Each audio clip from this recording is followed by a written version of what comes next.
అందరికీ నమస్కారం. SBR talks channel స్వాగతం. మనం 9 ఎడ్యుకేషన్లోని సీనియర్ మోస్ట్ ఫ్యాకల్టీ అయిన శర్మ సార్ తోటి వరుస వీడియోల పరంపర కొనసాగుతుంది. సో ఈ వీడియోలో ప్రధానంగా ఒక ఇంట్రెస్టింగ్ అంశాన్ని గురించి చర్చిద్దాం. చాలామంది అనుకుంటారు ఐఐటి వస్తేనే అద్భుతం అని. మరికొంతమంది అనుకుంటారు సాఫ్ట్వేర్ రంగంలో మాత్రమే బ్రహ్మాండమైన కెరీర్ ఉంటుంది, మిగతా రంగంలో పెద్దగా ఉండవని. ఈ రెండు మిత్స్, ఈ రెండు అపోహలను వాళ్ళ బాబు బద్దలు చేశాడు. కోర్స్ అతను బిట్స్ పిల్లని చదివాడు, కానీ కెమిస్ట్రీ చదివాడు.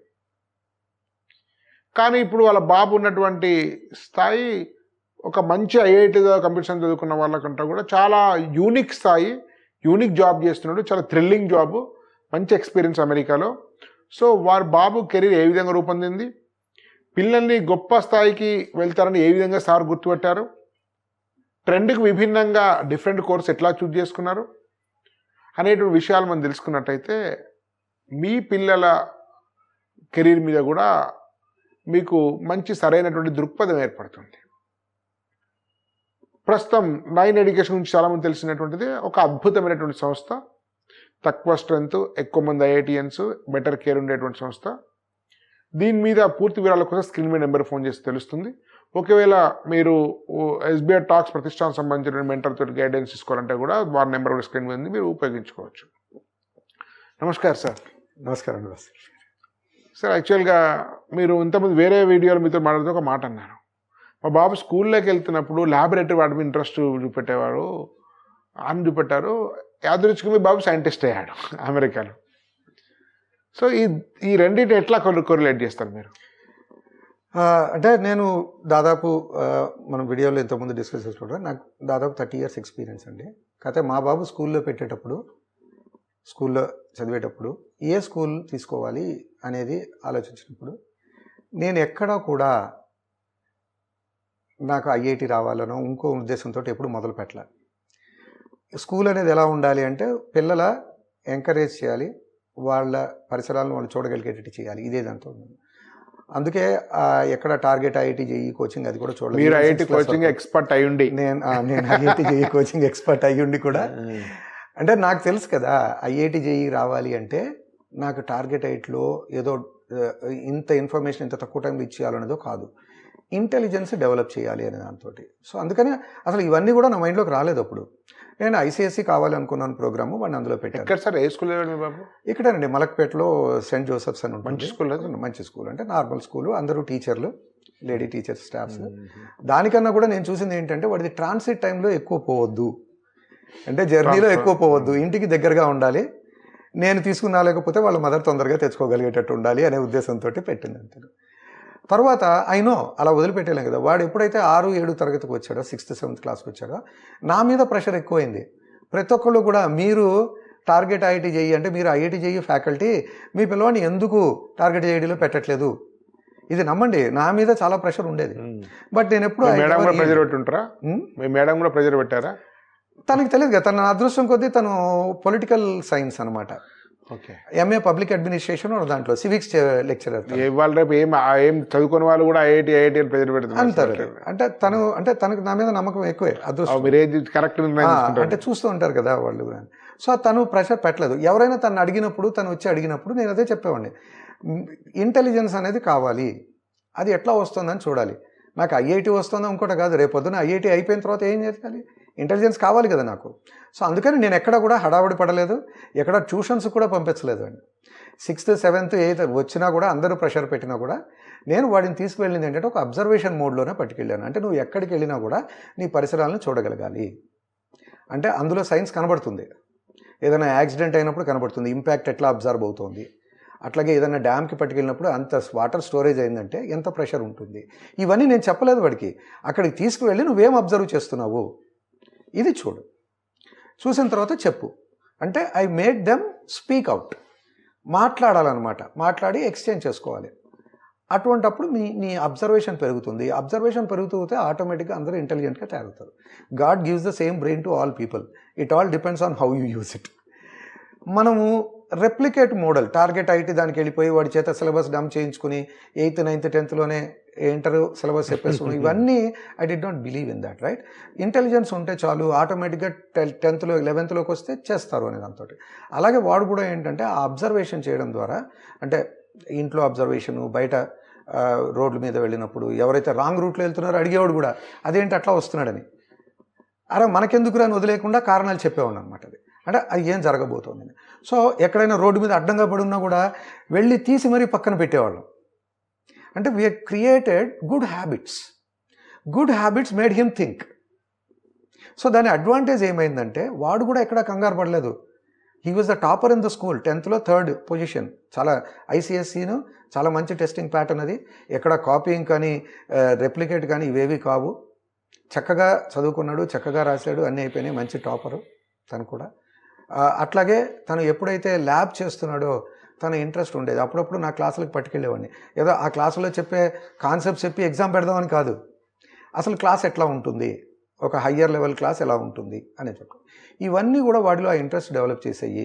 వాడు జావా ఉంటుంది వాళ్ళకి, ఐసిఎస్సి వాళ్ళకి, అంటే కంప్యూటర్ సైన్స్ అల్గారిథమ్స్ మొదట్లో నుంచి వస్తాయి. కానీ is not interested in that. నాకు that's okay. Even today he writes a program. తను కెమిస్ట్రీ తీసుకున్నా కూడా తను సిస్టమ్ వర్క్ చేసుకోగలుగుతాడు అని ఆలోచిస్తాడు. కానీ తన ఇంట్రెస్ట్ సైన్సెస్ మీద, నేచర్ అబ్జర్వేషన్ మీద వెళ్ళింది. Pure sciences. సో దెన్ నేను ఎంఎస్సీకే చదువుతాను అన్నాడు. అయినా కూడా వీ మేడ్ హిమ్ సిట్. నా 11th 12th క్లాసుల్లో వచ్చాడు, విన్నాడు, ఎగ్జామ్స్ రాశాడు. ఎప్పుడైతే ఎన్ఐటీస్లో మంచి సీట్ వస్తుందో అప్పుడు కూడా మెటలర్జీ, మెటీరియల్ సైన్స్ వైపు దృష్టి పెట్టాడు.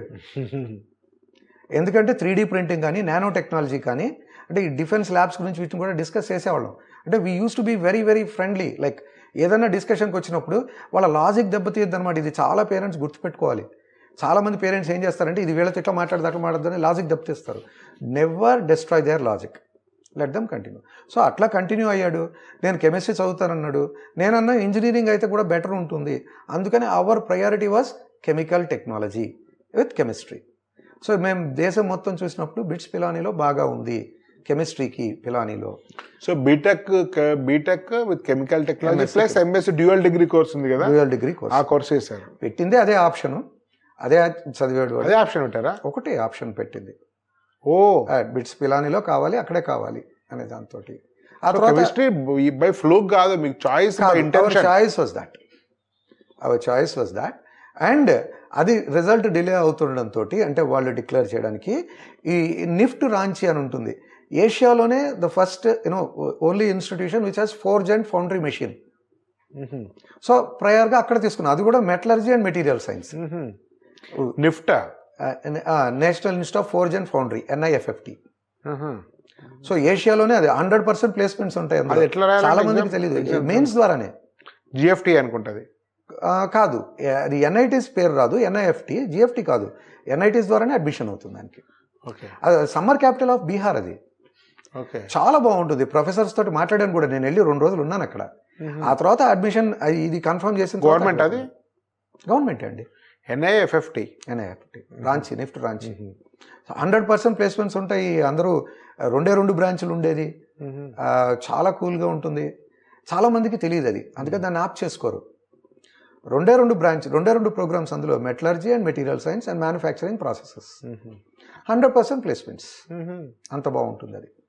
ఓకే, తర్వాత మీరు 2 వచ్చిన తర్వాత మీరు బిట్స్ పిలాని కన్ఫర్మ్ చేసిన తర్వాత అందులోకి వెళ్ళిపోయాము. ఇక అక్కడి నుంచి ఇక అసలు ఏదో జరిగింది లేదు. ఇప్పుడు వాడు మియామి యూనివర్సిటీలో marine archaeology and atmosphere. Bits తర్వాత ప్రస్థానం చెప్పండి ఒకసారి. బిట్స్ తర్వాత ఎక్కడి నుంచి తను ఎంఎస్సీ అయిపోయిందో then he opted for like నాకు మెరైన్ ఆర్కియాలజీ చేయాలని ఉంది, స్పెషలైజేషన్. మెరైన్ ఆర్కియాలజీ అంటే సముద్రపు లోపల జరుగుతున్న ప్రాసెస్ని అనలైజ్ చేయడము. బాగా ఇంట్రెస్ట్, అది చాలా ఇంట్రెస్టెడ్. అందుకోసమే వాడు డైవింగ్ నేర్చుకున్నాడు. సముద్రం లోపలికి వెళ్ళి ఒక అది గ్రాడ్యువల్గా ట్రైన్ చేస్తారు, 50 feet 60 feet అటువంటిది. సో తను అక్కడికి వెళ్ళి ప్యాడీ అని ఉంటుంది, Professional Association of Divers and Instructors అని. అది 2nd level సర్టిఫికేషన్ ఉంటేనే యూనివర్సిటీ ఆఫర్ చేస్తుంది. సో వాడు సముద్రంలోకి వెళ్ళాడు, ఈ స్విమ్మింగ్ నేర్చుకున్నాడు. And master of professional sciences అది అయిపోయింది. ఇప్పుడు యూనివర్సిటీ ఆఫ్ మియామిలో is in to PhD now. And National Oceanographic and Atmospheric Administration, నాసాకి ఈక్వలెంట్ ఇది. సో వాళ్ళు వీళ్ళ ప్రొఫెసర్ సజెస్ట్ చేయడంతో వీళ్ళ ఇప్పుడు ఒక ప్రాజెక్ట్లో ఇన్వాల్వ్ అయ్యాడు అనమాట. అది అడాప్టెడ్ బై ఎన్ఓఏఏ, నాసాకి ఈక్వలెంట్ అది. సో ఆ గవర్నమెంట్ జాబ్ అది. పిహెచ్డి చేస్తున్నాడు సార్? పిహెచ్డి అండి. ఏ యూనివర్సిటీ అన్నారు? University of Miami, Rosenstiel Institute of Atmospheric Sciences. Premier university అది? ప్రీమియర్ అండి అది. రైట్. దాని యాక్సెప్టెన్స్ పర్సంటేజ్ 23. అంటే ఈ ప్రోగ్రామ్ అన్ని యూనివర్సిటీలో దొరకదు. ఏదైతే marine archaeology and atmospheric sciences ఉందో అది అన్ని యూనివర్సిటీలో దొరకదు. ఇండియాలో 2 చోట్లనే ఉంది. అది కూడా ఇంత లెవెల్లో కాదు. ఒకటి గోవాలోను, ఒకటి చెన్నైలోను. So that is that. And immediately తన కోర్సు అయిపోతుంది, చేసిన వెంటనే ఎన్ఓఏఏ ప్రోగ్రాంలోకి అబ్జర్వ్ అవ్వడం అయింది. Just a government project. 30 scientist are going on an expedition for 3 months. డిసెంబర్లో మొదలవబోతుంది. ఎక్కడ Brazil, Chile and south pole. మిమ్మల్ని మెచ్చుకోవాలండి పేరెంట్గా. ఐఐటి క్రేజబుల్, IIT faculties top most, IIT foundation ఇవ్వలేదు. Hyderabad is IT capital, IT పంపలేదు. నాకు ఒక్కడే కొడుకు అని చెప్పారు మీకు. మీ తల్లిదండ్రులు అమెరికా పంపారు.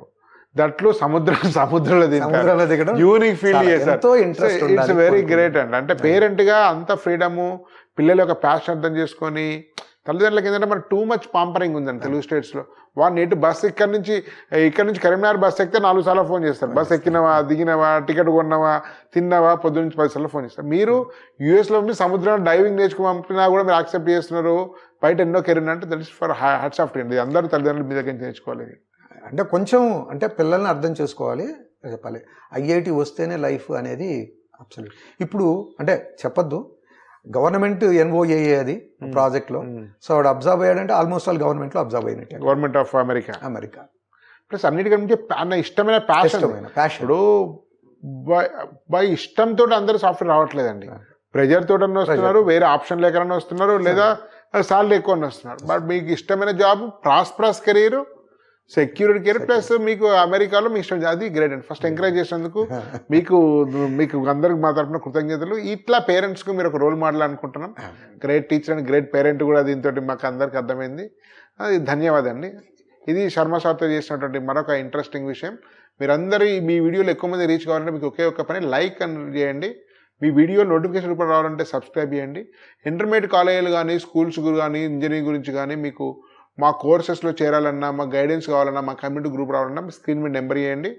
9 గురించి వివరాలు ఎక్కువ తెలుసుకోవాలనుకో 9 మీద నెంబర్ కూడా మీ సౌకర్యార్థం ఉంచాము. దానిలో కూడా ఆ నెంబర్కు మీరు ఫోన్ చేసే వివరాలు చెప్తారు. ధన్యవాద్. భారత్ మాతా కీ జై.